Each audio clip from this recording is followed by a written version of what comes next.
Well, thanks for joining me. I guess we're going to look at Team Youngblood number 11 because we have to, because the last issue of Youngblood that I looked at, issue 7, I think it was, had Badrock and he was skiing because that's what big giant rock monster adolescent superheroes do on their day off. They go skiing, sure. And then, of course, he gets attacked by a robot creature, Overt Kill, which we were introduced to in the pages of Spawn. And for some reason, Overt Kill shows up and starts attacking Badrock because, comic books need to have a fight. So after punching each other around for a bit, it just ended with Badrock gritting his teeth and screaming at him, saying some bullshit like "you're next, dirtbag" or some stupid shit. And then it's like, tune in to Team Youngblood number 11 to see the conclusion. Well, shit. All right, I guess, So I have only a few issues of Team Youngblood. I've got issue 1, and I honestly don't even remember what other ones I got. I'm not even sure when or how I got this one, honestly. I'm guessing I picked it up years ago because I wanted to see how the fight turned out. Do you think it's riveting and interesting and just great comics? The answer to that question is most definitely not. But it's adolescent childish bullshit comics, so let's look at it. Chap Yap.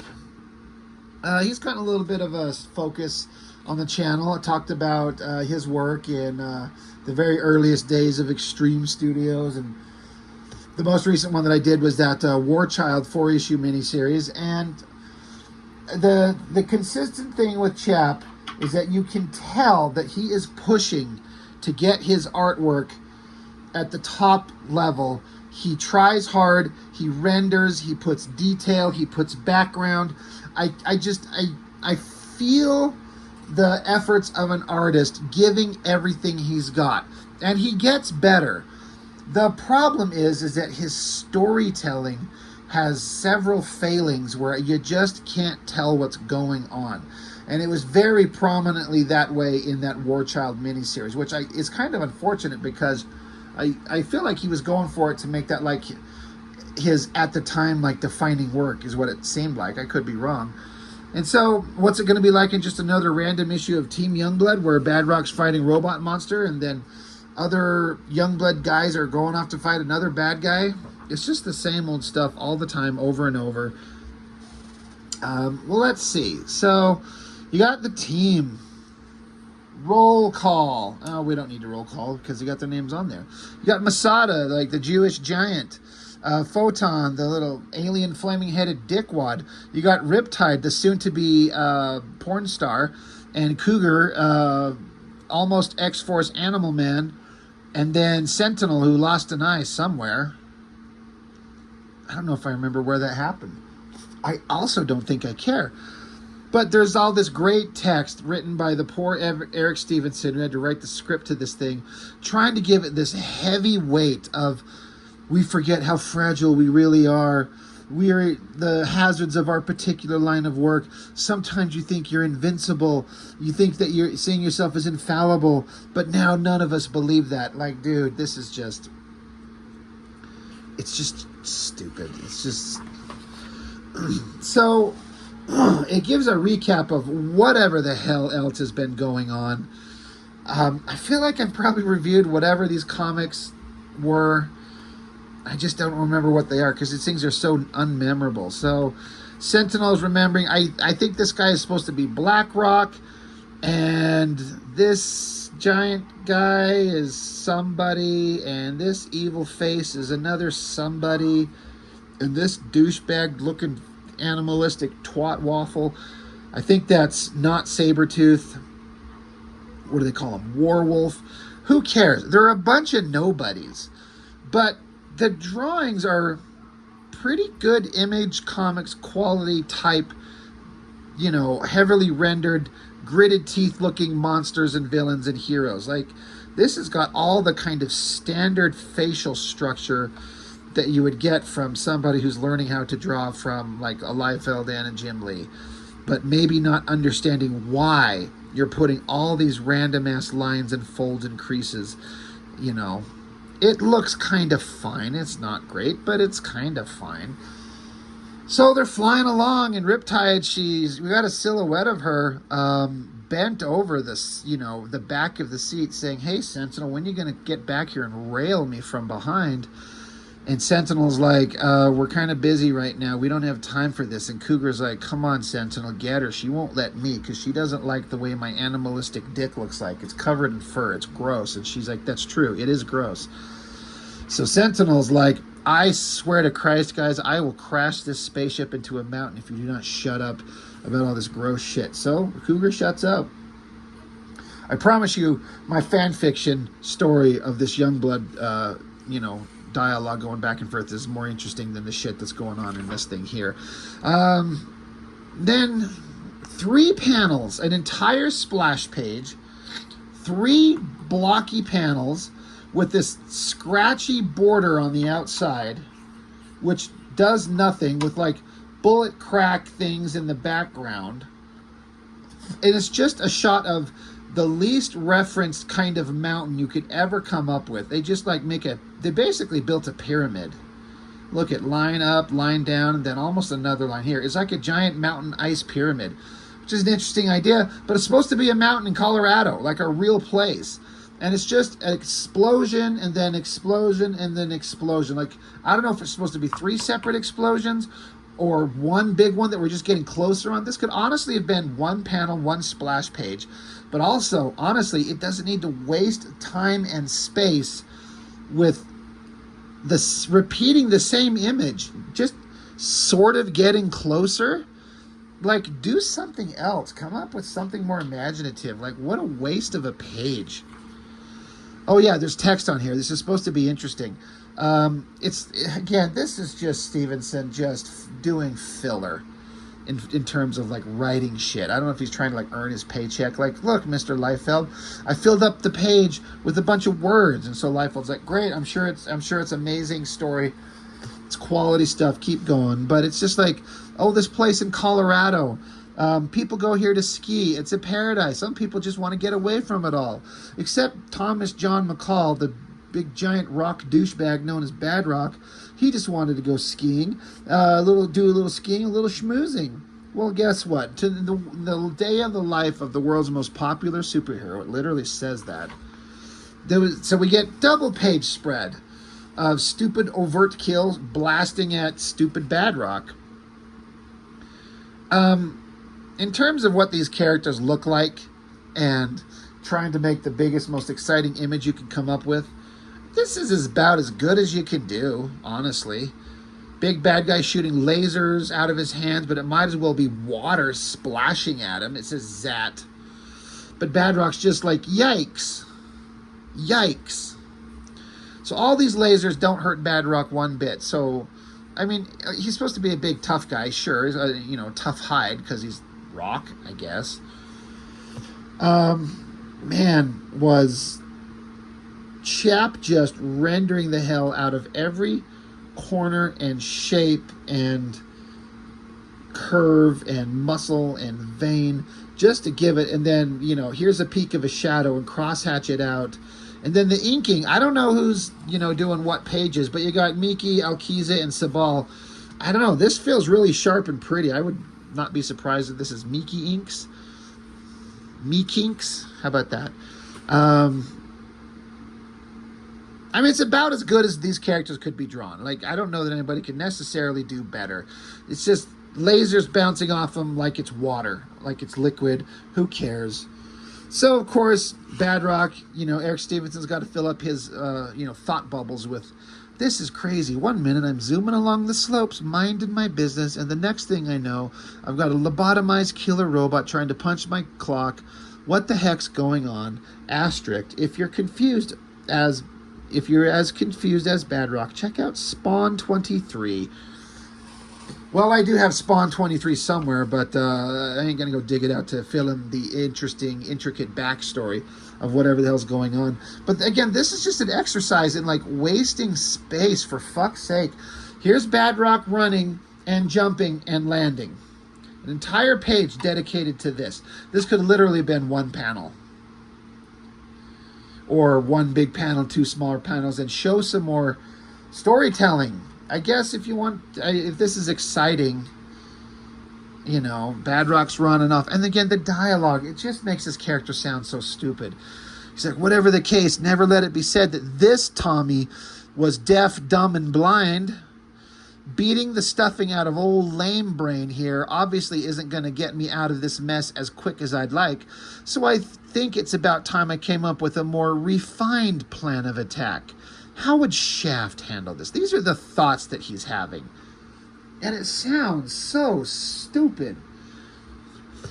So he's like, well, I guess first thing is he'd size up Overkill's advantages, which seem to be a lot more abundant than mine at the moment. I mean, geez, the guy's got more freaking guns than a few. Jesus Christ. And he can fly. Talk about your lethal weapons. Excuse me. Then he says, wait a minute. I just went through a virtual simulation program like this with Photon a while back. Basically, he comes up with the fact that once he eliminates air superiority, the enemy he's fighting basically falls apart. This is all to show that Badrocks, a super brilliant tactical fighter, but also a sweet, lovable, giant piece of stupid rock. And he's got heart and soul when he's just a big, giant, dumb, stupid, dumbass kid. So now he's down on jumped over the mountain, landed on a little hill. It's like, if I can pull off a similar stunt with Overkill, all I've got to do is lure Bonehead here down far enough this side of the mountain.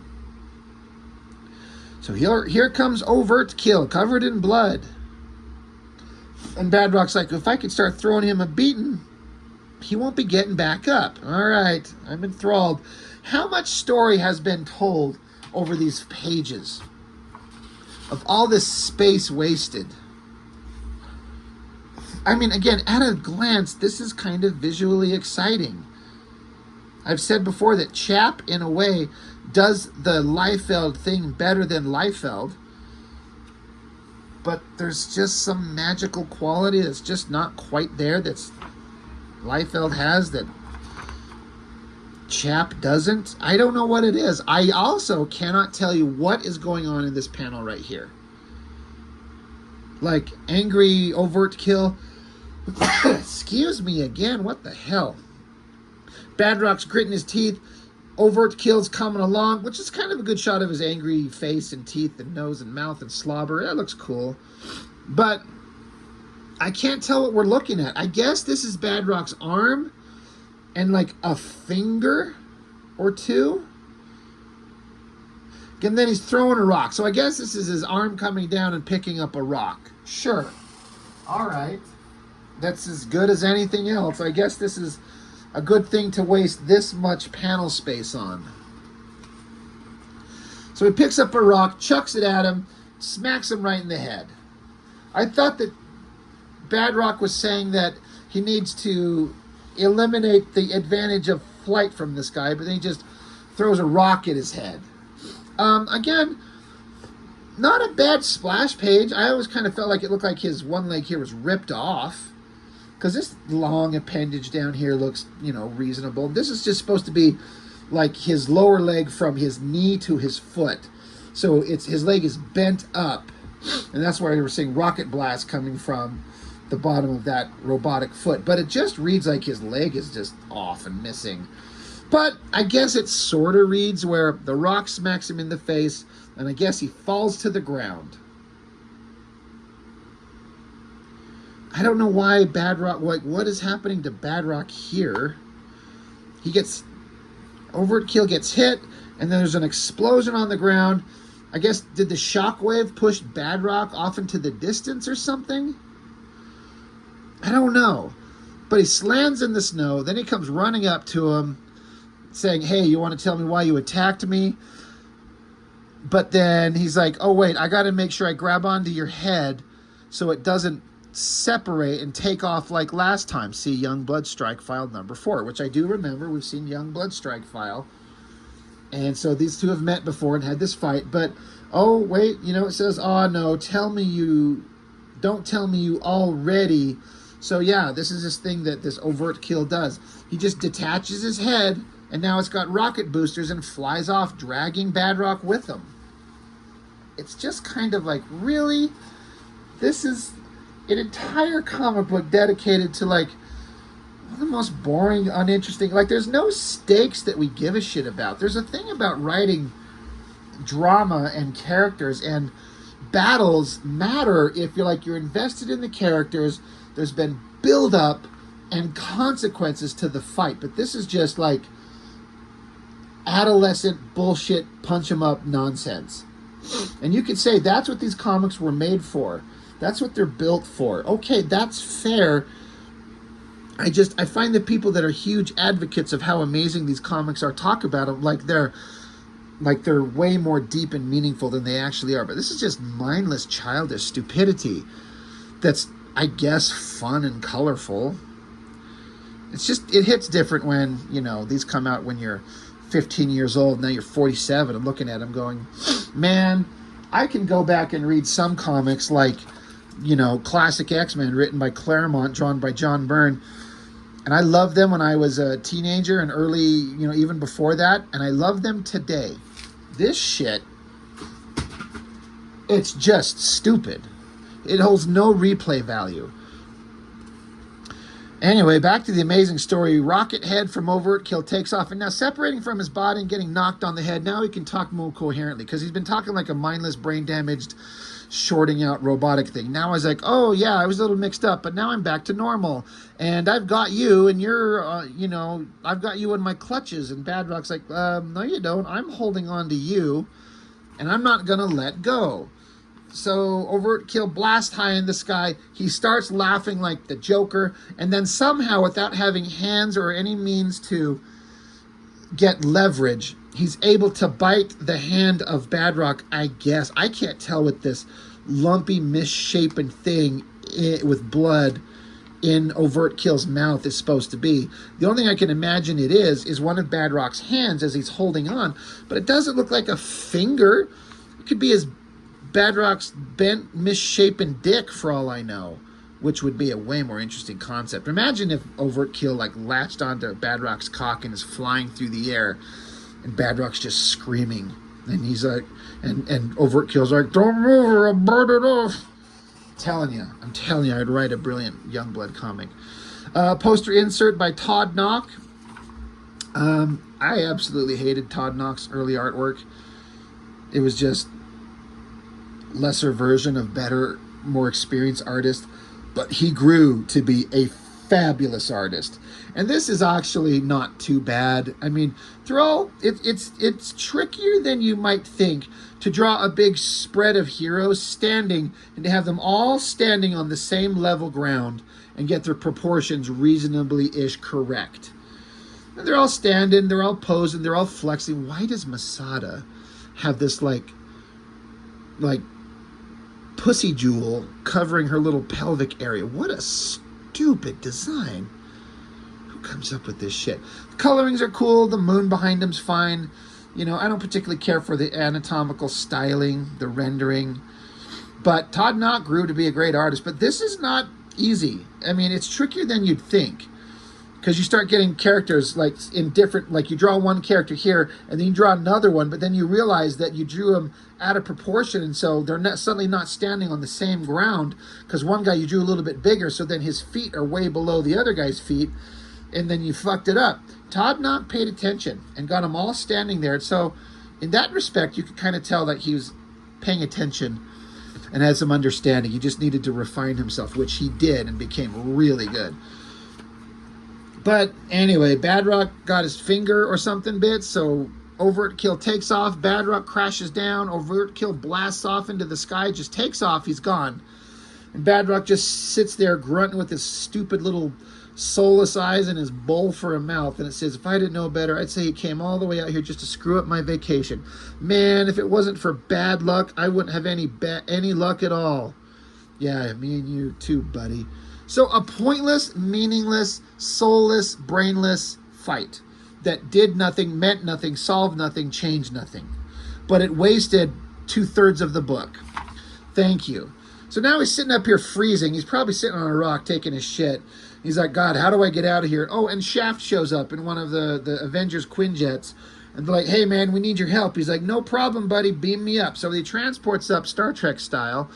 And Shaft's like, dude, look at my hair. Look how big it is. Look at that giant mop of a head of hair. This is awesome. By the way, Die Hard, Combat, Vogue, and Dutch, they were hit pretty hard while on assignment in Nevada. We got to go help them. So they take off. Couldn't they go chase down stupid overt kill's head and shoot it out of the sky first or something? But it's payback time. Okay. Oh, yeah. So there's Shaft and Badrock doing something. And then there's Die Hard, Combat, Vogue, Dutch. They're off doing something. And now we got Cougar, Sentinel, Riptide, Masada, Photon doing something. Jesus Christ. These characters are going everywhere doing nothing. They're in the Antarctic. And they're busting out of the ship. And I guess they rip a hole in the wall of the bad guy's base. And you know, so leader guy's like, we don't need a replay of what happened to Die Hard's group last night. So Sentinel's like saying, be careful. We don't want anybody to get fucked up. We need to be more careful than the previous team. And so Riptide's like, yeah, that's for sure. I'd hate to do my photo session with a big bruise on my thigh. And I guess Riptide, or is this Masada? I don't even fucking know. It says like Riptide, but they're whispering to each other, because basically Riptide's about to go off and be a little hoebag and you know, have her nude photos taken over for like the equivalent of Playboy magazine. It's gonna happen, and I do have that issue somewhere. I just haven't run across it yet. It kind of sucks when it's like had a whole big section dedicated to like nude female figure drawing, and I can't remember who did it. Maybe Stinsman, and unfortunately it looks terrible. But who are they gonna get? Liefeld to draw the hot naked babe?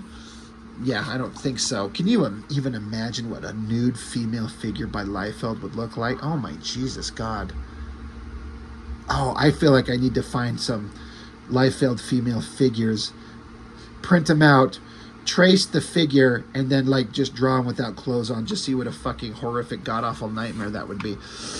Anyway, talking, we see something, and then they get attacked. They get like, they hear things, they high-pitched squeals or something like that drop Photon and Cougar. So Sentinel turns and looks, and there's green flame everywhere, probably from Photon. And they're like, what the hell? Who is this? What's going on? And so a voice off panel says, well, gee, I don't know, boss.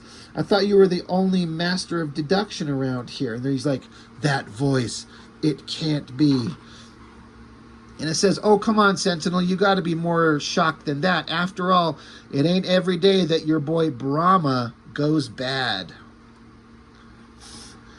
And then they're with 3 of the members of the 4. I think the one missing guy went off to be part of Bloodstrike or some shit. So now Brahma is now part of the 4. These like stupid-ass guys, what is it?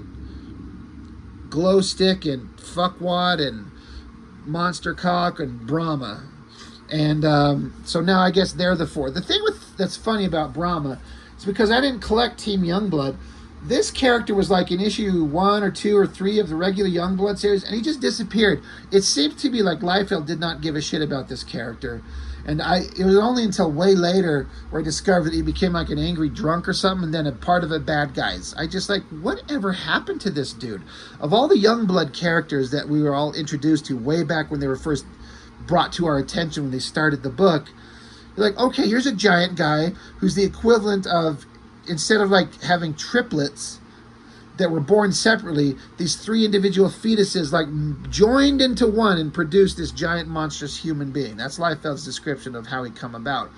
But he's a giant nobody to become a bad guy, and we're supposed to care. Who gives a fuck? Be sure to check out Youngblood number 8 as Shaft leads the home team into battle against the megalomaniacal Matic. Boy, I can't wait to read that. And there's a backup story. Liefeld, Fleming, Pasella, Nocon story. So I guess Liefeld and Fleming wrote it. Pasella probably did layouts. Nocon did the drawings, I'm guessing, because as Sabal listed, so I'm sure he did the inks. I do not care what the story is. It's artistically kind of the same. It's just kind of early Image Comics, early Extreme Studios nonsense. It's not interesting. There's nothing here of any worth. Who cares? Who cares? So at least we got the riveting story to understand what happened to Badrock fighting overt kill up on the mountain. because it was very interesting. We needed to know this. And it's riveting stuff that sticks with you for years. Or it's just wonderful childhood memories and you love it. You get mad if anybody dares to talk shit on it because we're all jealous. Because that's what the excuses are when people look at these and anybody dares to criticize them. You're like, you're just jealous. I'm like, yeah, that's what it is. I'm jealous of this work. I'm jealous. I wish I could do as good. Anyway, Ting Youngblood number 11. What a waste of fucking time. Anyway, that's it. Bye.